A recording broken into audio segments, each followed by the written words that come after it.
Welcome, welcome. So excited that everybody's here and Rebecca's here. And Rebecca has been talking about purpose and becoming, and you released the blog post for this month on purpose. So, my question for Yes. you is what is coming up for you with purpose and becoming?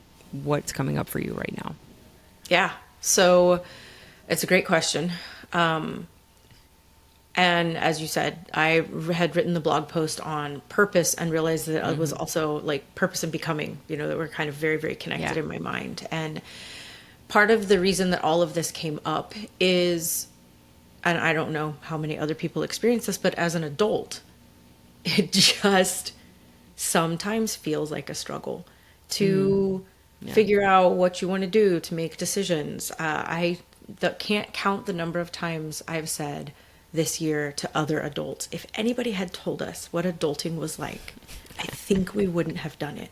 Like, I think we would have said, you know You what, took I'm a pass. five. Yeah. Screw that. I am Yeah. good. I do not want to do that. Yeah. And I realized that some of that for me comes from the fact that I had very specific ideas about purpose. And a lot of those ideas were not my own. They came from other people's ideas about purpose. It's hard not to pick those up. That's fine, Yeah. you know.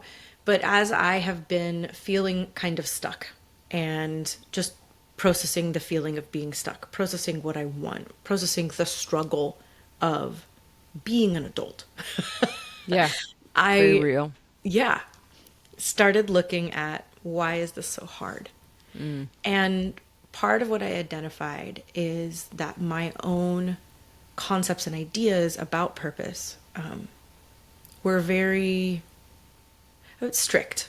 There was a specific structure I didn't even realize Yeah. that I was holding on to. And that structure was essentially you're going to find a thing that you want to do, Right. one thing, and there's only And one thing one. only. Only one. Yep. And you're going to find that one thing and you are going to do it for the rest of your life. And by doing so, you will fulfill your purpose. It was Yeah. this very big, sounds very regal idea. This And quest. you'll fulfill your purpose. And if you Yeah. don't, you will not only never have any purpose in life, but you will be some sort of abject failure. And Yeah. like the emotions that came with that from you are so big. Like, oh, that Yeah. sounds terrible. Yeah. Yeah. It does. It And does. so I think that's where I've been and what I've been Mm. thinking about is just realizing, oh, I have had been carrying around some very interesting ideas about purpose.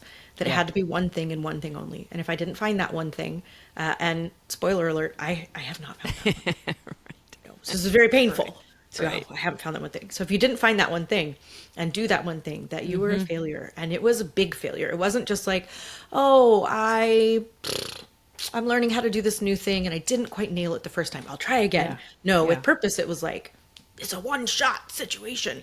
So I'm Yeah. carrying around this massive idea that I had to figure out what my purpose was and I had to accomplish it and fulfill it. Otherwise, I would be a hopeless, purposeless failure in life. Yeah. And as an adult, living my life, realizing I think my idea about purpose, one, was wrong, but two, Yeah. I never found the one thing. So what happens to those of us who Yeah. don't have the one thing? You know, And I don't know how many people actually do have just one thing. Like, yeah, it feels the word that came to me when you were just saying like it's kind of strict. It was like it's entrenched. We're entrenched in this idea of just one thing, and it's so. I know you've heard me talk about this. I don't know if I've said it very much on our videos, but I talk a lot about how much of our society is all performance driven. yeah, It's like perform, perform, perform. And even when you think you're not performing, if you dig a little deeper, you almost find this performance thing behind it. yeah, And it makes me think about that with purpose. Like you have to do this one grand thing and everyone will know. And this idea, for me, that all ties into this idea of we are just one thing, but we aren't. We are not just one thing. We are complex beings. Like, yeah, I like the beach and the sun. I also like the mountains. like we like these things that sometimes feel like they can't all be there at the same time, or Right. we experience emotions, and for some reason I think we have this idea that you experience just one emotion at a time, but you don't. That we're incapable even of experiencing more than And one at a time, which is not true. it's not true. And then you've got 13 emotions coming out and you're like, what is going on? And there's all these expectations around it, and I just think these expectations, all of these various pieces tie into that idea of our purpose and our meaning. And are we becoming the person that we thought we should become? Are we becoming the person who accomplishes this goal or this grand gesture, or we're going to leave the legacy Yeah. that impacts the world, not just maybe 3 people? Or Well, and I love that you said, "Are we becoming this thing?" Are we becoming the accomplishment? Are we becoming the goal? Are we becoming the task?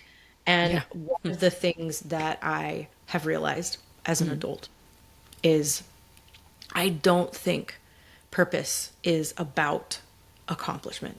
I don't think purpose itself is an accomplishment. to or a decouple task that. or yeah. I think they're connected, but they're not the same thing.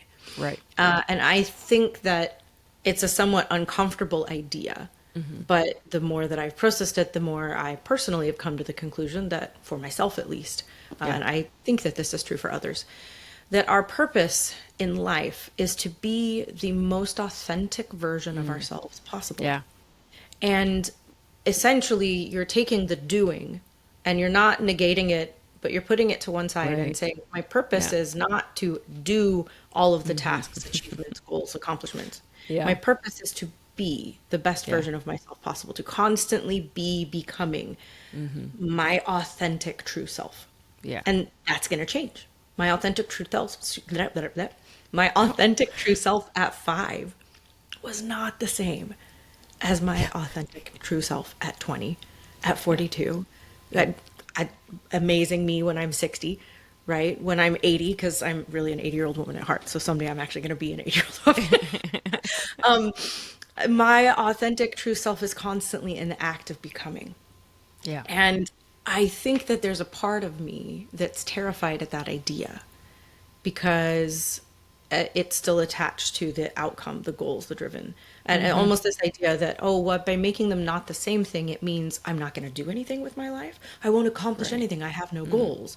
And yet, what I have personally realized and experienced is the permission Yeah. to be becoming, to be the most authentic version of myself possible, for that to be my purpose, allows me to do the things. My goals Yeah. still exist. The things I want to achieve still exist. My task list is still there. But all of a Yeah. sudden, those are not the purpose. They're pieces of the puzzle. They're the things Yeah. that I get to be a part of, that I get to do, that bring me joy, that add something to my life. And they're things that might last for a season.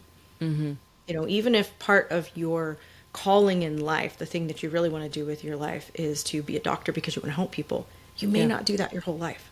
And so Yeah. if that one thing, if that one job, an amazing job, is your whole purpose, what happens when, for various different reasons, you step away from that job? Yeah. All of a sudden your purpose is gone. Yeah. Or even just at the end of the day, when you go home and now you're in this other role, whether Right. you're in a partnership or you have children or you don't, like, your purpose doesn't stop existing. But if you've tied it to the one act of doing, if you're not Yes. doing that thing, then you're not Yeah. being purposeful in that moment. You're not fulfilling the purpose in that moment. And yeah, it's great, some of the stuff you're saying about the doing versus being. I literally, Megan, and I probably can't say her last name correctly, Arnenson, I think, she just had Sounds right. posted about when we step away from doing and we step into being, exactly what you said, that when the doing flows out of being, everything flows much more easily, and you can be in alignment with Yes. yourself. And I think Yeah. I think Go part of Megan. what Yes. yes, I think part of what Rebecca and I are both processing ourselves, and coming to terms with sorry, I'm tying a whole bunch of different thoughts here together. Yeah. Also, the whole goal that we had when we started Remarkably Luminous was that we recognize that you have a remarkable light that is inside of you. And that if you connect to that part of yourself, that when we each show up fully ourselves, fully present, that changes something. In the atmosphere, in the world around you, it changes something. It impacts people. And that idea of when we are learning to be and accepting the fact that being doesn't accomplish much in terms of it doesn't look like doing. But when we can be at peace with that, then the things that we do flow out of that place, and you come into an alignment with yourself where it's like, instead of it feeling like a struggle, which becoming and accepting ourselves and giving ourselves permission to simply be is a struggle. I'm not saying that it's not. But the doing things suddenly aren't the kind of struggle that they were. And you're not trying to meet this unobtainable thing because you've accepted you. Well, and I think it takes the pressure off. Yeah. All of a sudden, the pressure to do something, because that in and of itself is your purpose in life. And if you don't do that thing, you will be an abject failure, is suddenly gone. And you say, no, I am becoming and I am being the most authentic version of myself possible. So these things I'm doing flow out of that. They're no longer defining who I am. I get to be an amazing individual without... because I am. Just as I am. Just because as I am. am. Yeah, and I think the things that I do, no, it's good. I just, I was saying without the tasks themselves being a definition. So I get to be an amazing version. I get to be an amazing individual because I am an amazing individual. Yes. The tasks themselves are not defining that. The tasks, as you said, they flow out of it. And I think, I mean, that's beautiful right there. It is. Well, and it makes me think about how often I think when we're simply doing things, we're actually doing things that aren't necessarily what we want to do. Yeah. I have an awareness of myself, of how much time and energy I have given to other people's goals and objectives. And not that it's wrong to do those things. I'm not saying that. Right. But there are things I realize, I'm like, if I had taken the time to connect with myself and be like, what does it look like for me to do this thing? It's going to look very different than I'm just doing what somebody else told me to do. Or I'm just doing this because this is what's expected. Yeah. That shift in me is far more peaceful, and doesn't mean that I won't do things for other people and I won't do it exactly the way they want to do it, even though I would prefer to do it different. It doesn't mean I won't do those things, but there's an awareness of, this isn't how I wouldn't do it. And that's okay, because I know me and I'm okay with being me. And I'm aware that it's going to be a little different when I do it over here, even if I am doing exactly what they wanted me to. Like, I can still bring me to this table. I can still bring me to this place, as opposed to kind of like having to shove her away and say, well, I'm only going to go be the robot now and do the things. Yeah. That's interesting you say that, because it also makes me think that in accepting, I think, and liking ourselves in our becoming, I think it makes it easier to accept and enjoy other people in that too, to see them in their process and journey, and not need them to be something that they aren't, which is very freeing. I certainly want people to see me as I am, and not want or need me to be something that I'm not. Like, no, I'm like, wouldn't it be if you liked me for me? Wouldn't it be nice if I liked you for you?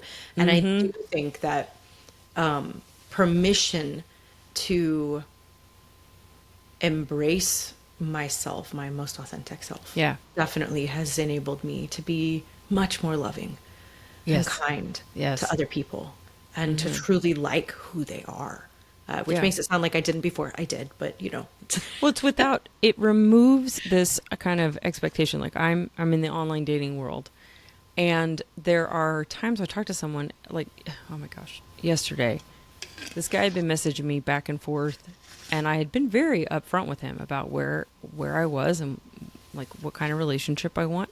And he wanted to trade phone numbers, and I'm like, I don't know you well enough to give you my phone number, because my experience is that I give them my phone number and then they just disappear because we haven't built enough of a connection to continue it, or because they wanted something very different than what I did, which is fine. And I realized I'm far more peaceful about they can want whatever they want and it doesn't upset me. But he got really angry at me and was like sending all kinds of things, and I was like, wow, he did a 180. I'm like, the person you presented at the beginning of this is completely different. And then I found myself wondering, like, okay, was he always this? And he was just hiding it as soon as I did something he didn't like. Right. And I was like, he's a complete stranger. It was just like, it was very confusing. Probably confirmed your choice not to give him your phone number quite yet. 100%. 100%. But it also just reminded me, like, I'm okay if you don't want the same thing as me. Right. But he was angry at me because I didn't want the same thing that he wanted, and I wasn't capitulating to what he wanted. And that was an interesting dynamic, and it just, to me, it just highlights more for myself, like, wow, I really am more peaceful. Like, I'm okay with you wanting something different, and I don't feel any sort of like, oh, you need to do this different to match what I want. And I'm like, that shift, I think, has really just come in me in a much greater measure, has become evident in me because I am more accepting of myself. And being accepting of myself has enabled me to be more accepting of others. Even though I didn't think I wasn't accepting of others, but it's just like, you see that shift, though. Truly am greater, way more peaceful. Yes, it, so. I am with you on that, because I agree. I think I was accepting of people and loved people well, but I observe that there's a shift in which I'm able to accept and love people better, and I recognize it's because I accept and like myself more. Yeah. You know, so like, it's not about them; it's about me. Exactly, accepting and loving myself well. When we can be peaceful about ourselves, and when we can like who we are and value who we are, then it's like, am I showing up in the world the way that I want, as the person I want to be? Am I doing that? Then it's like, I can be peaceful. It's like, I treat people with respect and kindness, not because I have to, but because those are things that I value. So when you just asked a question, and I think that question is a really great, like, segue to closing.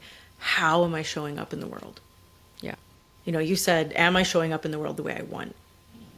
And I think that question, am I showing up in the world the way I want to? How am I showing up in the world? Yeah. I think that those are really great questions to begin to look at.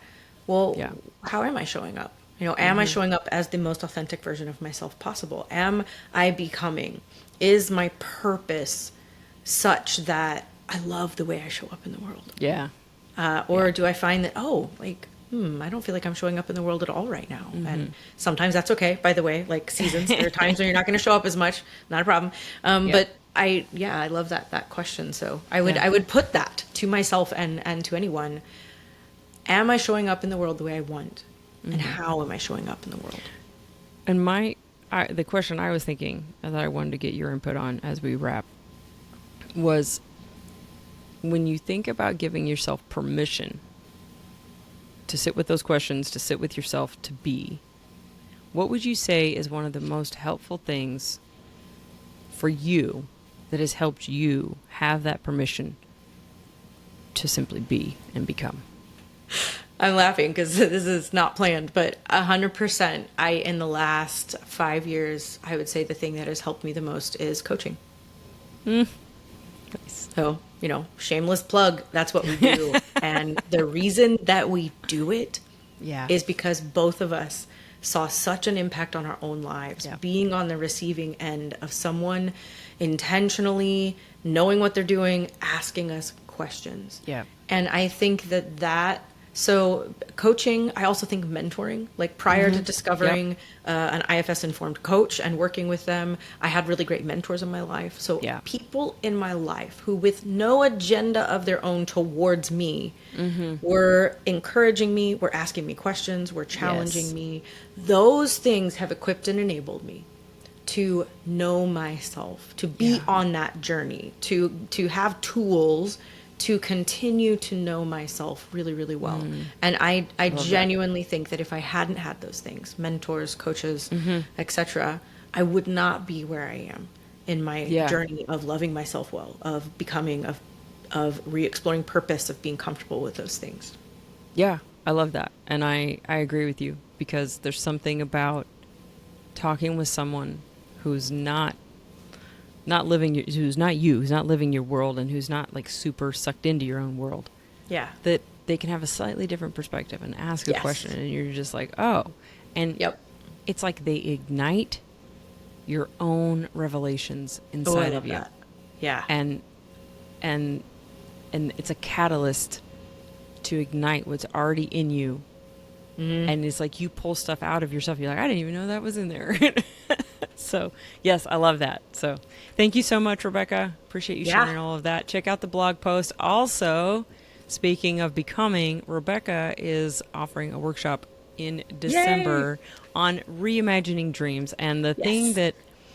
that we've been talking about with reimagining your dreams is realizing sometimes we have to lay something down to pick up something new. And I was actually thinking that earlier, that the Yeah. act of becoming, when you're talking about it constantly changing, it's the act of being okay to set something aside and lay it down, and acknowledge that that season has ended. Yeah. Or that maybe there's only certain parts of that are going to go with you, but that's not going to continue. And then you're entering something new, and then Yes. then you're shifting focus into, oh, I'm learning something new. Yeah. So, It's really good. yeah, check out the workshop. It's going to be great. Thanks. Thanks. Bye, everyone. Thanks, guys. Couldn't find